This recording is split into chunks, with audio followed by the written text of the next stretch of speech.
It was supposed to be just another quiet evening in the German countryside. But when a neighbor stepped onto the Hinterkaifeck farm in March of 1922, what he found behind the barn doors would haunt generations to come. 6 lives. Brutally ended. The killer never found. And the most disturbing part? Someone may have lived among the bodies for days after the murders. This is not just another cold case. This is one of the most haunting unsolved crimes in European history. Welcome to True Crime Unsolved.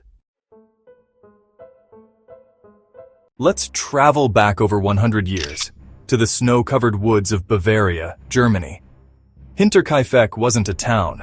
It wasn't even on most maps. It was the nickname for an isolated farmhouse nestled between Ingolstadt and Schrobenhausen, an hour's ride from Munich. Living there was the Gruber family, Andreas Gruber, 63, known as bitter, controlling, and abusive. Cecilia Gruber, 72, his wife, quiet but feared. Victoria Gabrielle, 35, their widowed daughter, strong-willed, rumored to be romantically entangled with her father. Cecilia Jr., 7, Victoria's daughter. Joseph, 2, Victoria's illegitimate son, father unknown. Maria Baumgartner, 44, the new maid, hired the day of the murders. But life on the farm wasn't peaceful.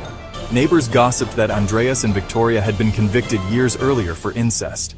Though later overturned, the stain remained. Then came the strange occurrences. Footsteps in the attic with no known source. A missing house key.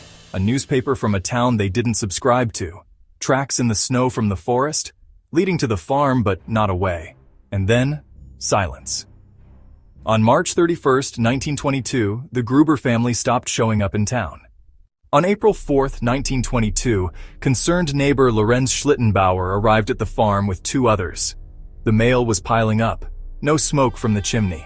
The animals were agitated. They entered the barn first. Under hay and old planks, they found 4 bodies. Andreas, Cecilia Sr., Victoria, and little Cecilia Jr. Their skulls had been smashed, some nearly beyond recognition.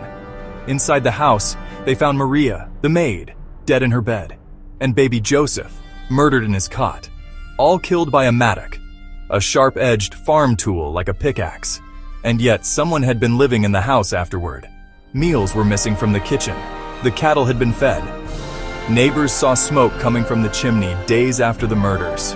This wasn't just a mass killing, it was a sadistic invasion, a hunter moving silently within the victim's own walls. Detectives from Munich scoured the scene. It was clear that the killer had methodically lured each victim into the barn and murdered them one by one. Then, with grim efficiency, they entered the home and finished the job.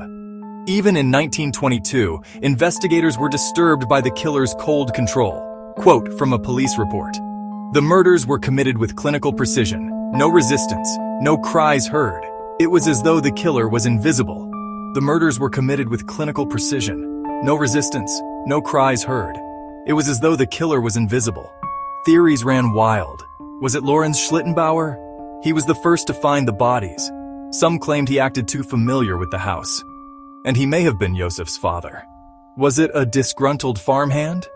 Could it have been Victoria's ex-lover or someone jealous of her affairs? Or worse, a stranger hiding in the attic for days, watching? Despite interviewing over 100 suspects and following countless leads, no arrests were made. Forensics were primitive, and to make matters worse, all 6 victims were decapitated post-mortem during autopsy. Their skulls were sent to Munich for analysis, and later lost during World War II.